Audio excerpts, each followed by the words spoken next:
So he's getting results from Bigelow, who intends to build inflatable space pods in space.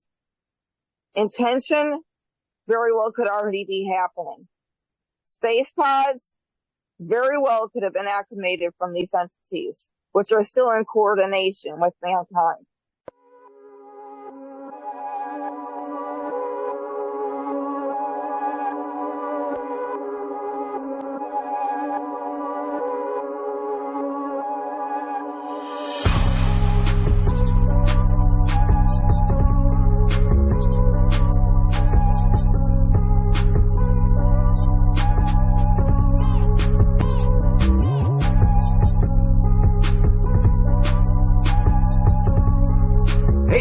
Welcome to episode 63. Blue, how are you doing?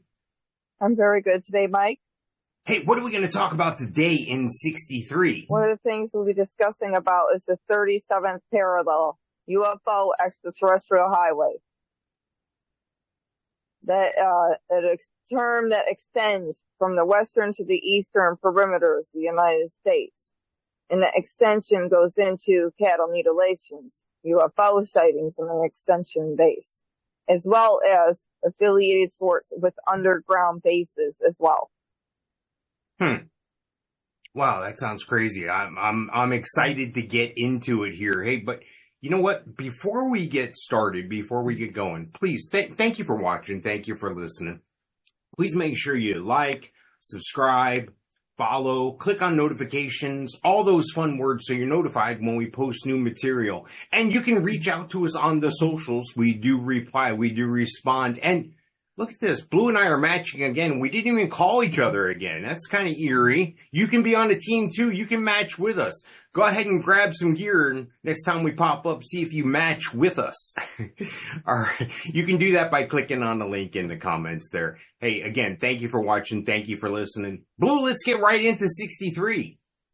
Absolutely. The paranormal highway, if you will, that's along the 37th parallel, a fixed geographical location based on a point's distance from the equator, the horizontal center of the mostly spherical Earth. And what gets interesting with this is along this desolate, largely uninhabited stretch of land, mysterious things seem to happen a lot. And up to and including the strange, or what humans would call UFO objects, as well as thousands of alleged mutilations between cows, bovines, horses, drained of blood, and missing surgically, removed reproductive organs, as well as the tongues and the ears.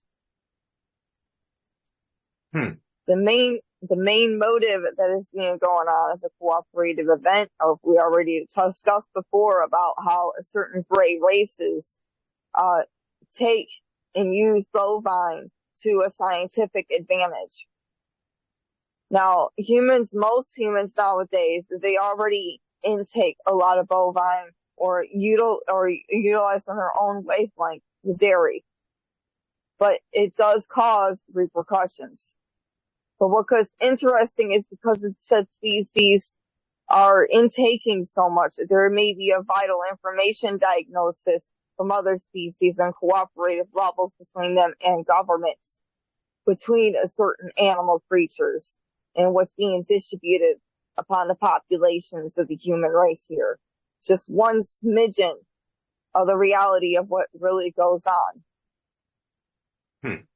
I'm looking at this picture that you sent me, the 37th parallel, and it's amazing because it cuts through the entire U.S. It's like basically central, but kind of on a south trajectory. And the picture you sent's remarkable because it shows the 37th parallel across the country, but there's dots here on very close to the line all along throughout the entire country. There's at least 12 dots there that I see that those are dots. Those are pointing out points of where these cattle mutilations have occurred all along this 37th parallel, this UFO superhighway, if you would. Along this parallel, it's not just the cattle mutilations, though. There's sightings, there's other things going on, though, as well, right? Yes, absolutely. And including abductions, too. There's also the underground military bases that go in conjunction. And those types of bases affiliate with higher advanced terrestrial technologies, as well as certain entities of several races. And between the terms that go on this highway, it's also a main structural land for the entities to go in between two designation or several designation points. Those fields go from not just up above, but down below. Several bases, not just Area 51, are in coordinates with this actual highway. This is all very interesting. Right. And when it goes down to a certain entity, a certain person as well, and then a Roswell crash, 1947, skidded across the New Mexico desert. And Zukowski, part-time microchip engineer and former sheriff's deputy, top secret space project of a reclusive billionaire persuaded, believes that something happened there at Roswell. And it just extends into this highway overall. And they had found debris from the ship and obviously claimed it was just a wayward weather balloon. But with Chuck Zukowski, and what he had claimed, he unearthed a mysterious triangular piece of debris from the 1947 crash, had utilized it in hopes to the labs of the Bigelow Aerospace, a startup run by Robert Bigelow, the billionaire owner of hotel chain Budget Suites of America and space entrepreneur. So he getting results from Bigelow, who intends to build inflatable space pods in space. Intention very well could already be happening. Space pods very well could have been acclimated from these entities, which are still in coordination with mankind. I find and he's in agreement with the Federal Aviation Administration to report UFO sightings according to the 37th parallel itself. I find this fascinating because this Zukowski picture that you sent here shows this little triangular material that you were talking about. And to me, it was found apparently in 2002.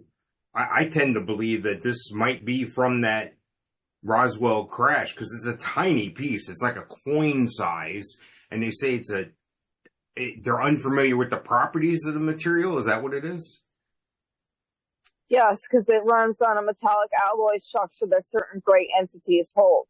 And that metallic alloy structure is normally not from this current planet itself. Because these diagnosed from another planetary dimension, grid system, don't just have to go straight underground. Underground systems can go any directional way. And they can extend for miles. Please tell us more about the Dulce base. Now, folks, before we do this, I just want to remind you, you can always go back to any episode that we've done before, and you can click on the theme. You can click on the little timer next to the theme there that we've provided, and you can go back and you can listen to just specific things in our other shows. I do that all the time, and this is a fine example. So please, will you catch everybody up on Dulce? Okay, Dulce.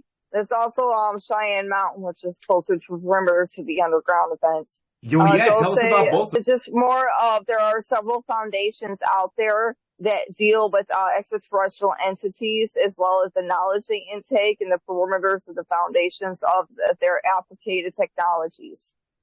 So cooperative events through aerospace engineering, as well as diametrics that go in through NASA, as well as the industries through Space Corps and other corporations, as well as 51 and other foundation sites that maintain the codes of ethics that deal with the perimeters of higher advanced civilizations and entities itself. Between the military bases holding bunkers that could possibly pose as an hyphenated level to help bring in safety protocol, and as well as biolabs, laboratories that fundamentally use hybridization points, clonification, as well as generalizing the DNA format, replicated, yes, even between humans and higher beings itself. We have heard before that there were military bases like 51 who would just take these entities and would do that to them and hold them in cells. There may be protocols for that, but there are as well protocols that humans for many hundreds of thousands of years had cooperated with extraterrestrial races. So when we're digging down real deep and we're going and dealing with these bases, we have to understand the full mentality of it.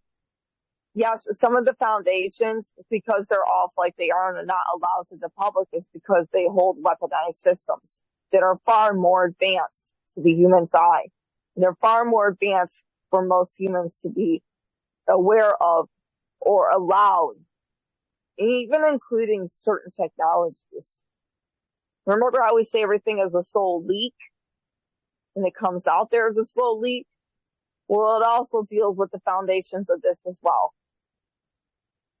Which that makes a lot of sense, because if just a few years ago there was an uprising, there was a movement on Facebook started as a joke, and then a bunch of people were going to show up at Area 51. So I mean, I get it. I get it why it's, everything's secret and, nothing to see here and all that.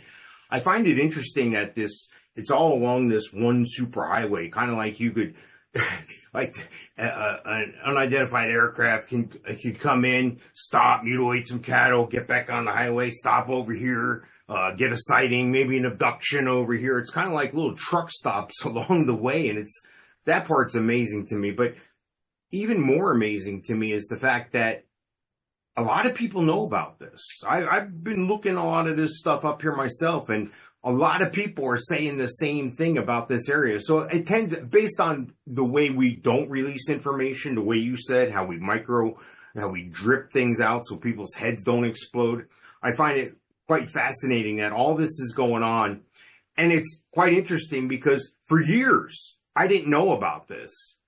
And I've known about these instances all along there, and I should have just taken out a map and drawn a line myself and come to that conclusion. But neither here nor there. It's very fascinating. I'm trying to look at some of the ley lines on these maps that they have, and I don't see one directly related to the 37th parallel. Like they cross like in segments, it looks like, and I don't know. I'm trusting the maps that I'm finding here on the Google box, so.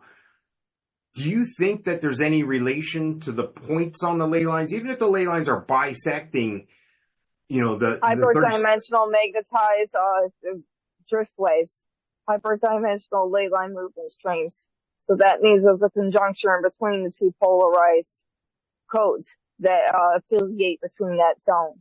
More or less, it's just a highway itself that connects between the tunnel light systems from underneath and cooperates at a higher indexing level. And I'm pretty sure, Groom Lake, Nevada, and all those areas that distribute around there, that they have certain magnetical push or pull indexing codes that could cooperate with maneuvering of certain technologies, if you will. That is a possibility too. Do you think there's an underground system all along the 37th parallel, or do you think it's isolated to certain points? Well, they have block-off points, obviously, because of humans, entities, organizations that could have possibly got into that system, or they had to stop it at the time. But most of the tunnel systems core extends and runs into other subsystems.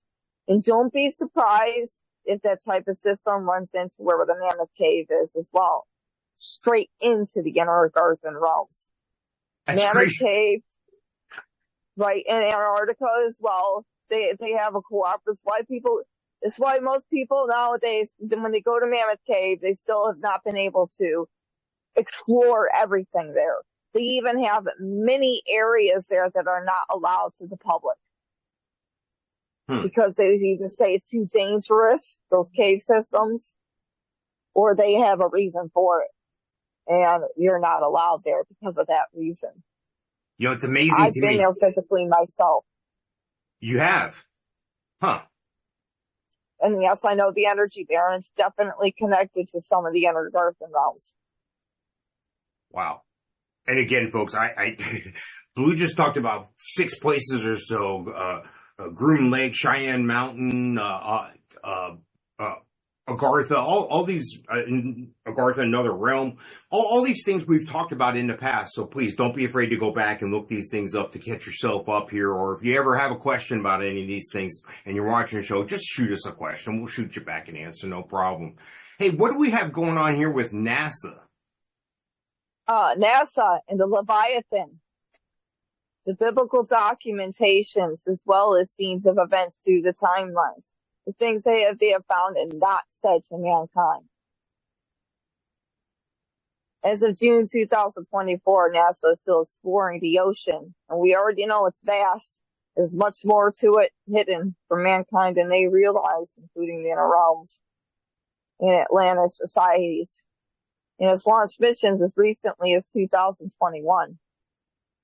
But they have claimed that NASA stopped exploring the ocean, which they haven't, but they may have stopped certain perimeters because of events happening on a cataclysm scale with these discoveries. So the National Aeronautics and Space Administration, they did not abruptly end, but they did stop to certain intervals because they're paying attention to a certain acclimated entity that has arose. They found something frightening in the dust and turned its focus that year to space travel as a means of escape. When we put out a code like that, what's the reason for this? Why would they code that out? Even if some of it's not stabilized truth, there's a really, really big foundation of truth. Now, they explored in 1958, but stopped in 1978. And they was supposedly wanted to start working getting humans off the planet at the time. And supposedly wanted to detonate a massive explosion in the ocean. When we have talked about colossi entities out there, including certain snake-like creatures. We talked about an SCP at one time, that a huge turtle, wasn't it? That lived off a certain perimeter, as big as an island. Yeah. Well, this type of entity is the biblical prophecy as well. And to think about, if it's woken up from its slumber, this Leviathan, it is so big that it creates certain events across the planet and eruptions. It disrupts the geometric equations of the planet. And believe it or not, just recently we had 2 different eruptions happening. I believe I was 3. Wow. And I'm going to send you the information for that. This was from a friend of mine who sent this information to me just to confirm. With this entity, if it has awoken from its slumber, and we have to think about the Nibiru systems and a higher amount of electromagnetic discharge being impulsed around the areas, that the only way to actually put this entity back into a slumber is to deactivate the amounts of fields that are being impulsed upon it. What NASA's not aware of is this entity can wake up at any time and go back to sleep. They are scared because they have no way to hold it. Well, yeah. I mean, I'm looking at some of the pictures you sent here, and I know these are, renditions or what have you, but at the same time, if NASA is exploring something and then they go, OS, yeah, we're good. That's kind of scary to me because, they and maybe this is a smokescreen. Maybe this is, oh yeah, no, we're good, nothing to see there. Meanwhile, they're running hysterically behind the scenes trying to solve this problem. I think that's more likely. And as we've talked about in the past, we know more about what's going on outside this planet than we do what's underneath the oceans right on the planet. And the oceans cover 2/3 of the planet. So that's curious to me. Is there a certain area on the planet that this, there's a lot of ocean. Is it the Indian Ocean, the Pacific Ocean, the Atlantic Ocean? Is it all over the place? They have not really put an extension to where it is because the entity, since it's woken, it can move. But there's a certain trench and area where they keep a monitorization on it. Now, we do have an interesting fact upon this. With the biblical documentations, there are also other documentations that have talked about the Leviathan, including the Book of Enoch itself, which we'll be explaining about the Forbidden Book. But it describes the Leviathan as a female monster who lives in the watery abyss. And at the end of times, it would be served to the righteous, along with the male land monster Behemoth. I wouldn't be surprised if there is an actual gigantic entity out there on the lands too that cooperates with this entity itself and that maneuvers the lands around and opens up things from the inside out. That's quite interesting to me. Yes, it talks about Jewish sources. It talks about these Psalms. It's a multi-headed sea serpent that God kills and gives to the Hebrews as food. It talks about civilizations, symbolizes a serpent that symbolizes Israel's enemies. This is just going into the biblical portion. Whoa. Hold on. Did you just say Israel's enemy? I wonder if there's any relation behind this and some of the conflict that we have. I mean, is this some sort of secret weapon that... So you're saying the Leviathan is Israel's enemy? No, there's just a pretense motive from the wordings and the documentations that they put out there over the years. Okay. This real beast, this entity itself, it's a living thing. It's living. So it's a living entity. It's a living serpent, but it is very powerful. And it has certain abilities as well as foundations. If woken up from its slumber, can create catastrophic or major events across the planet. The eruptions recently from certain areas had partially, if not to mainly, of this and another zoning reason. Now, and Italy's Mount Etna was one of them. The most intense eruptions to date. And that was Wednesday night in Sicily and Italy. Lava fountains from the Virgin crater reached heights of more than 1.5 kilometers. The other one was a 7.0 magnitude struck in the Pacific off the far eastern coast of Russia. It triggered the eruption of another volcano. So, to be clear, you're saying that these events were, according to what you've discovered, have been initiated by the Leviathan. These aren't just a natural They've been occurrence. activated. Well, the Leviathan have been woken up by the Nibiru systems of higher electromagnetic discharges upon the area. Nibiru systems have to do with events that we had talked about before, the Anunnaki. But impulse fields, because they're so close to this planet, especially Nibiru X, Planet X, have caused repercussions. And yes, those through the foundations of the Space Force and other departments are maintaining codes of ethics and trying to diminish a certain activated events that could be worse. So we're self-monitoring that. And with the foundations of the Nibiru systems taking the perimeters of the areas, thus waking up certain entities. And with those entities waking up, even the distribution scenes of the planet itself extensively heating up because of reasons that, well, HAARP has to do a part of it, as well as distributors that deal with the main tones of the Bureau. So it's waking up these entities, and there has to be a provisional mode into maintaining that these entities put back into some type of slumber again. You know, you amaze me because you brought up HAARP, and here we go.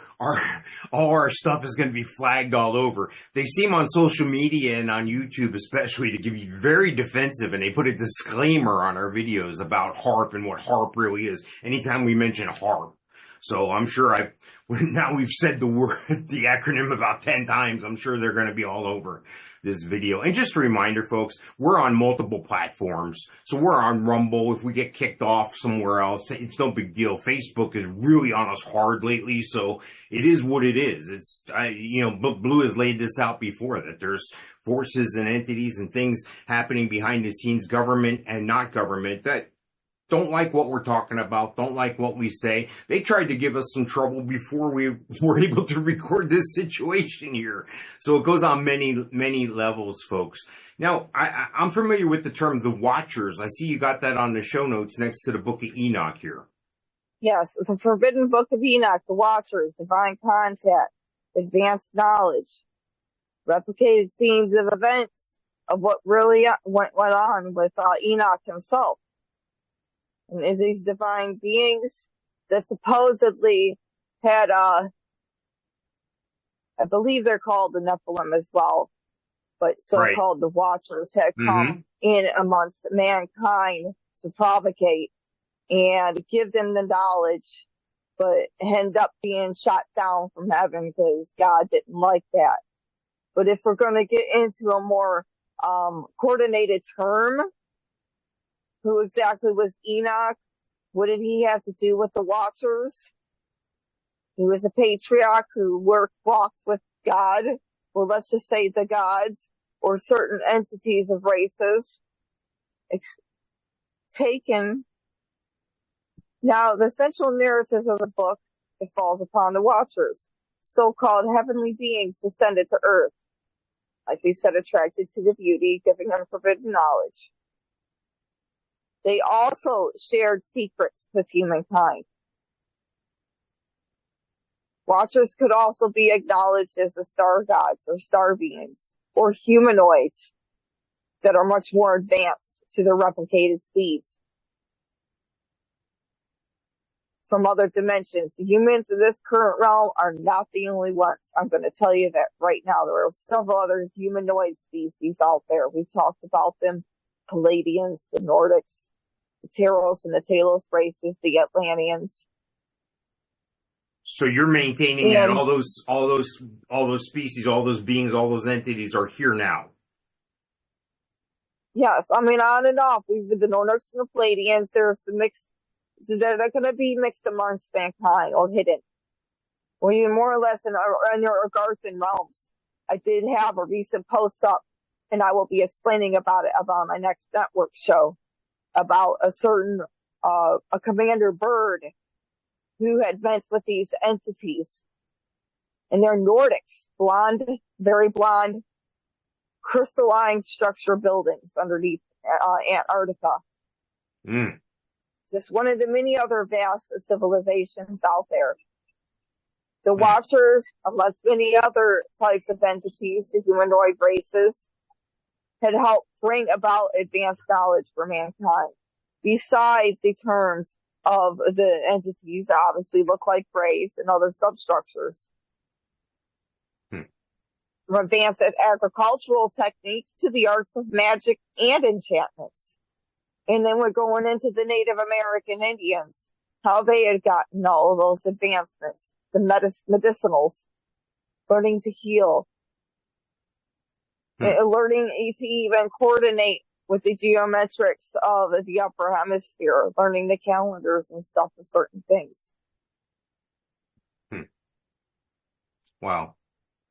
That's awesome stuff, because you can't tell me that things from the biblical times that were documented and all through history, we have documentation of things. And a lot of people are like, they don't see or hear. If it doesn't pertain to them in their 9 to 5 and their day, getting up, getting coffee, going to work, coming home, taking care of the kids, going to bed, starting all over again. They don't have time for these things. That's why, when they drip things out, it's kind of crazy.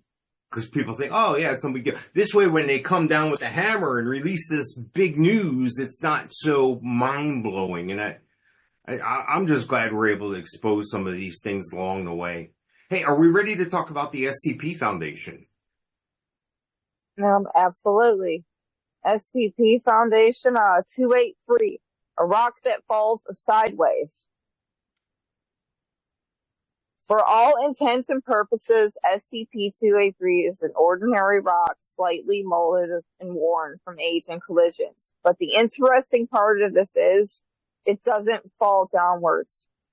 It weighs about 1 kg, and it follows the usual route. It does not follow the usual route of gravity. It is pulled in the direction of exact magnetic east. Close study reveals that is in fact following around the Earth as well as being affected by its odd gravitational pull. And we had talked about how certain areas, electromagnetic or magnetical push and pull, would affect things. But there are also objects that have an already effect to the magnetical push or pull between distribution scenes. It was first found after an investigation of poltergeist activity, though. So that means that there is a spiritual directment to this, as well as a magnetical push or pull directment. That this object itself is stuck in a paradimension. With that paradimension, it has a link to a certain entity. And it would maneuver this object to a certain directional speed.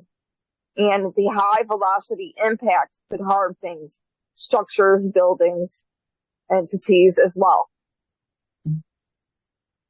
You know, this is fascinating to me because we've talked about things in the past. I'll give you one, and you can look this one up as well. Go back to a previous show, Oumuamua. We thought that was a giant rock-like object, but maybe it wasn't a rock. Maybe it was something else that passes us. And I'm looking at this and I'm thinking, maybe this is some sort of other item or some sort of other thing that we don't understand or can't comprehend made to look like a rock again. Do you think that's possible? Well, like I said, like a poltergeist activity investigation. What are poltergeists? They are a type of spirit entity. So the retractable form of that spirit entity had taken over this object. And that happens with spirits. Even humans that pass over or other entities, a partial fragment of their soul will click onto that procedural point. We talked about that before. This object has a type of entity clicked onto it and is motivating that object to its own scenes of events, as well as a certain paradimensional gravitational push or pull because of the object. So this entity is stuck in a paradimension. Wow. I find that interesting. And there's only one of these and it's contained? As far as I know, but I'm sure there are several other objects out there similar. And I'm sure that the scientists are trying their best to find ways to utilize that gravitational speed. But if it's a priority effect through an entity that's already within it, they might want to indicate what the real reason behind that loophole is. Because that entity might just be using the object to fuck around with, to play around with. And how about our next SCP? 323, the Wendigo Skull. Is the skull of an unidentified serval measuring about 55 centimeters long and 31 centimeters tall with a pair of antlers. What gets interesting with this is the lower manimal missing upper surfaces displays the ability to react to oral, tactical, and visual stimuli. And in turn, that it goes after other entities, mainly humans. Targeted specific members of personnel in various attempts to breach the containment itself. This entity itself, and we go back down to Helltown, Ohio, and it talks about the Wendigo, the humanoid entity, creature, serval. When a person gets close enough to the proximity of the skull itself, they would experience certain elevated issues. And those elevated issues normally make them more of a cannibalistic nature. And the entities would usually want to come to the skull and try to put their head through it. And when this happens, and they're successful, it would start utilizing a dramatic increase into the person, the entity. So this person, it starts experiencing dramatic changes about their body structure itself. And with that is a rapid loss of body fat, body hair, and pigmentation, followed by the rupturing of the distal phalanges in the fingertips. Abnormal tooth growth in the blackening of extremities consistent with frostbite. It turns this person, who used to look like a human, into a whole different entity itself. And it makes you think like maybe the skull itself, because it talks about how once this person envelopes into it and alternates, it would speak in certain languages, turn into an SP-3231, known to occasionally make various statements in the Severn, Ojibwe, Potawatomi, and Cree languages, as well as in the native languages of the instance. So this makes you wonder, was this skull was the entity itself just the skull? And then humans taking over the skull, and its cannibalistic nature, it feeds mainly on humans. Wow. So these scientists in Helltown, they're possibly utilizing, well, maybe the entity that had the skull and seeing what it's doing. The scientific experimentations that did not go right. Dig down deeper, it makes more sense. Is this an entity that's contained? There's only one of them and I don't have to worry about it, or no? There are several, because obviously this one was founded in Canada, in a certain area in Canada. And I think it was on a native land. I'm not sure. And when it goes in deeper, like they're spread out in areas. So there's probably more than one entity of a skull itself founded through these. But those that had, went with the foundation members and they actually had a conversation. And when the Wendigo was with the person, they talked about how the comforts of, passing, people dying, watching, would help with their comforts and moving.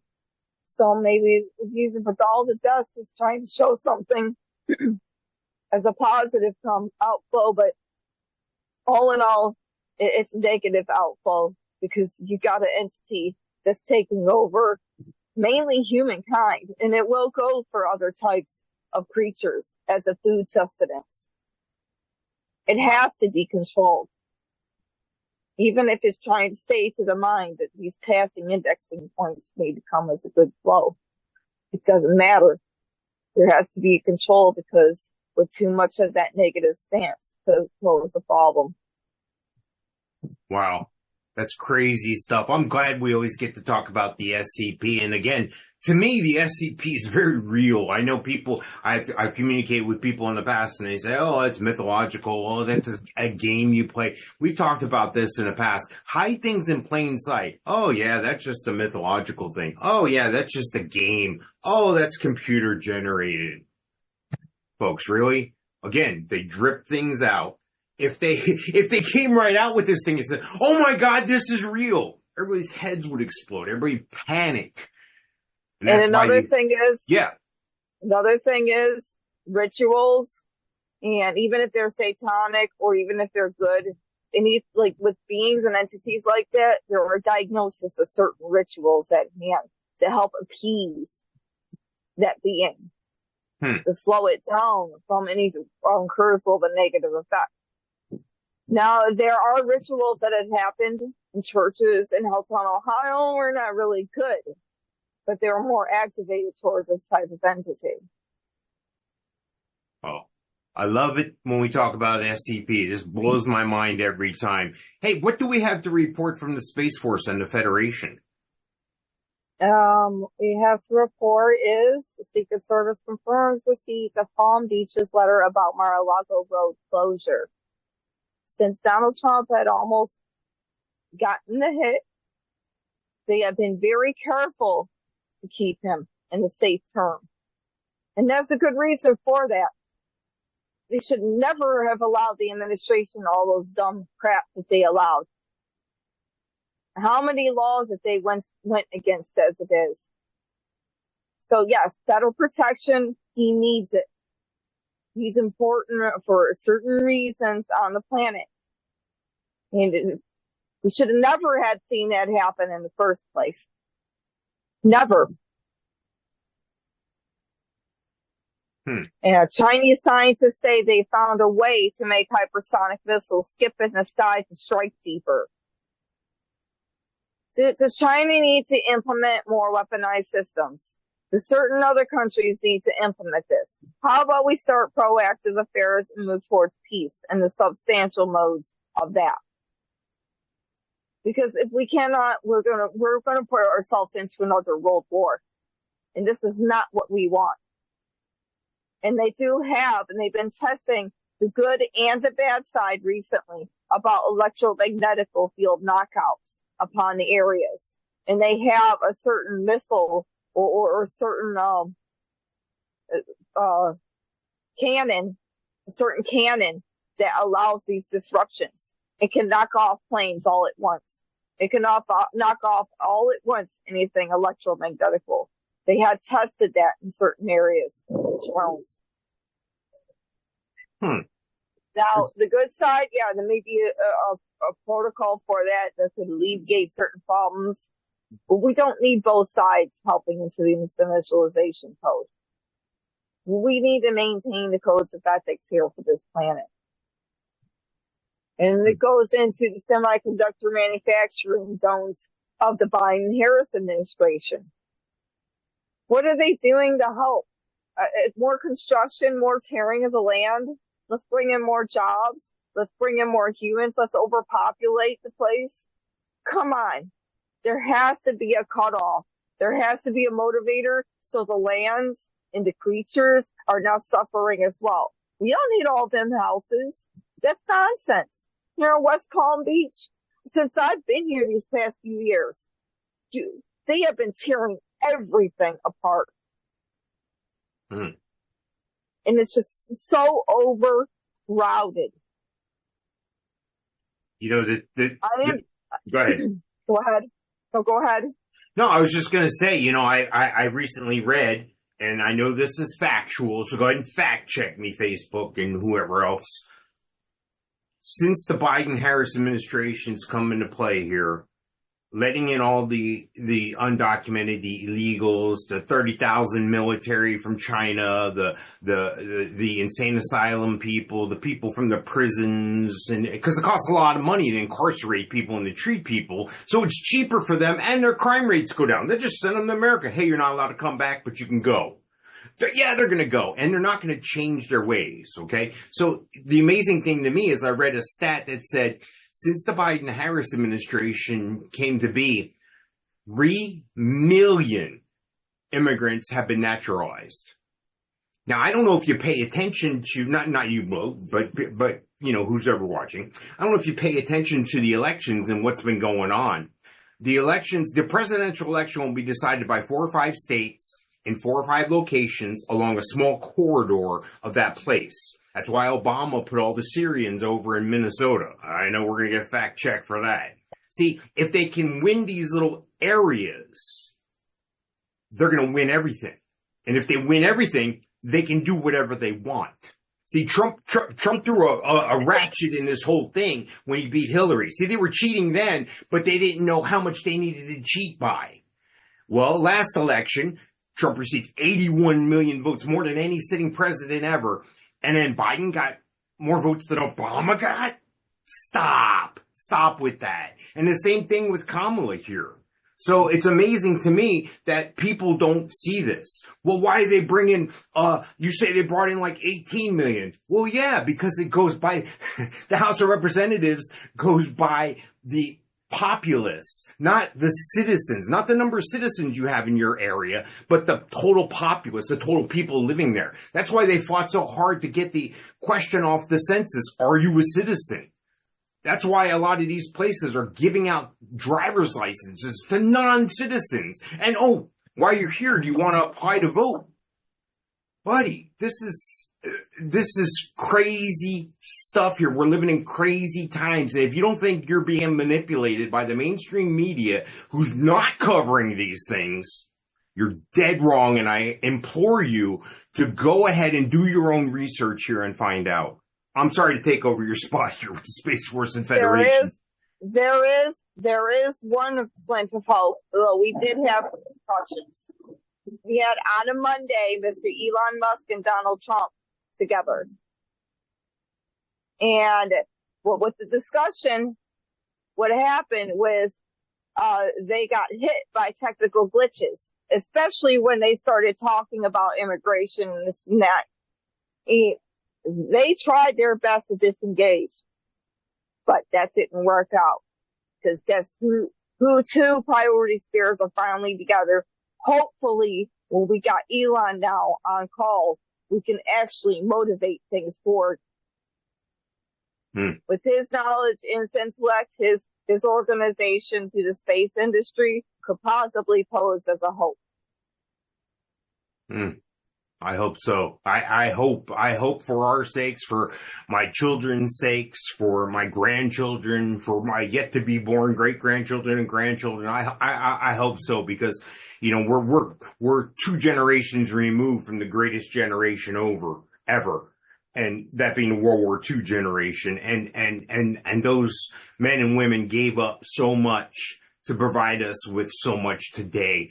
And if my grandparents, and this is giving me chills here, but if they were alive today and they were able to look at what this world has become, they would wonder what their sacrifices were for. We've let this go to hell, and the only way anybody can defeat us is defeat us from the inside out, treat us like a roadside carcass, and infiltrate us from the inside out. And the Biden-Harris administration, I'm sorry, they've just welcomed all this in and said, come on in, feed on the carcass here, because we're killing this thing. If you don't think we're heading toward socialism, if you don't think this is Marxism, if you don't think we're heading toward communism, just pay attention. Look at other places besides mainstream media. I'm sorry, when we talk about these things, it just touches a very sore spot with me, and I just gotta speak what's on my mind, because I'm hoping that one person will hear this or listen to this, and then I'm hoping I can influence one person. Because that one person is going to influence other people as well. So, I'm not trying to tell you what to think. I'm trying to tell you there's something else out there. There's something else going on. Please pay attention. Wow. All right. I'm off my soapbox. Are we ready to talk about ET of the week? Yes, the Reptoids. Reptilian humanoid, intelligent, supernatural, highly developed reptile-like humanoids in the philosophy. Obviously, they run as entities, cryptids, but their allegations run through certain sapient species and may maintain through the draconian races. But the reptoids itself are a more neutral stance. They often wear hoods, and some describes them dealing with tall creatures. Like I said, some hostile, but also being called the serpents of wisdom. So with these reptilian or reptoid entities, and we're talking more or less, there are certain species relative to that in the Congos that had helped to bring in advanced events between them and certain tribes.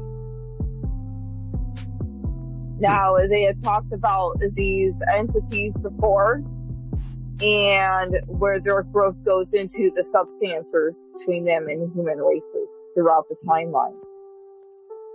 The Native Americans had talked about these, the Cherokees. They talked about the reptilian races. They live underground. Or the Snake Brothers. So with these itself, they are more neutral. And they had a more of a cooperative event with Native Americans as well as even current governments. Maybe it's a different type of reptilian that I'm thinking of, but I thought we had discussed in the past that, you know, reptilians weren't necessarily on our side, like they were against us. Did I There are some species that are not. There are some species like those that live in the Congos and that have advanced knowledge and psyoptic events that are. Just like not all grays are bad. The Maitre gray and the Orient grays are not good. But there are several species that are.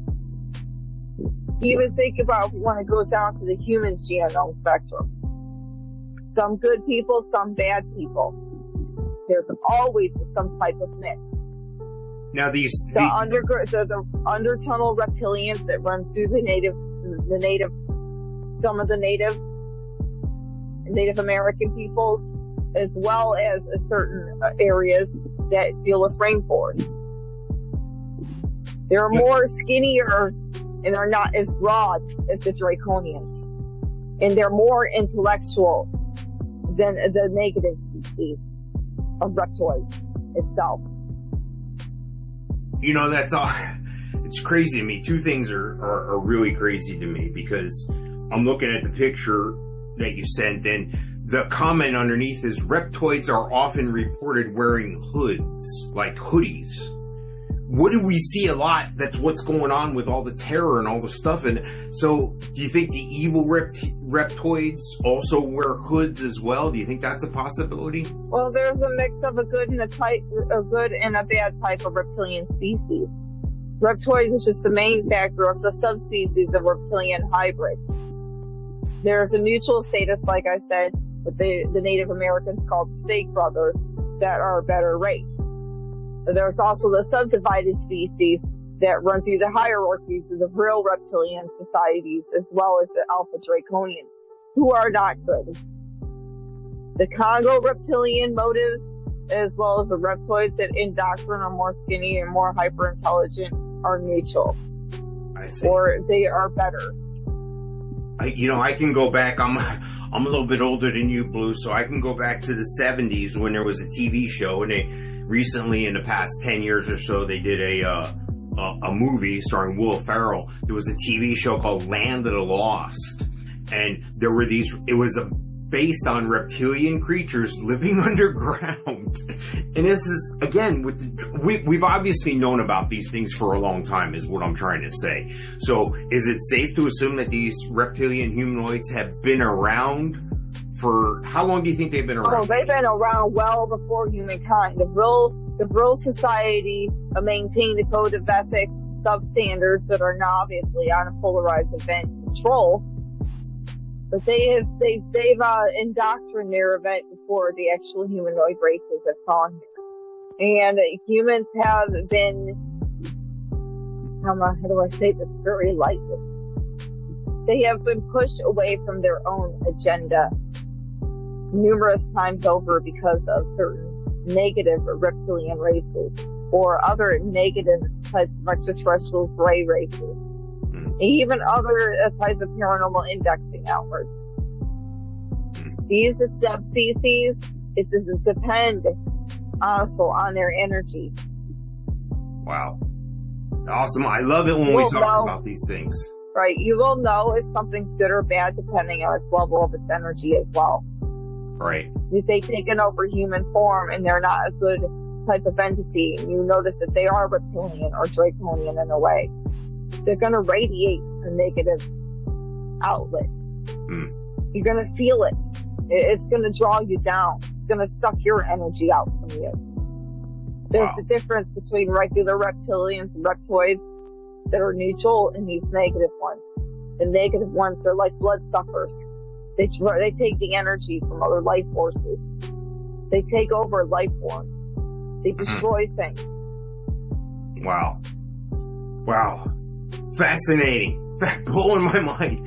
Folks, don't be afraid to go back and listen to the show again, because I got to do it all the time, because it's just one mind-blowing thing after another, and we try to pack as much in the time that we have. We try to pack as much in, so we just scratch the surface sometimes. We try to give in-depth coverage and in-depth stuff, but again, thank you for watching. Thank you for listening. Blue, thank you. Excellent job in episode 63. I look forward to 64.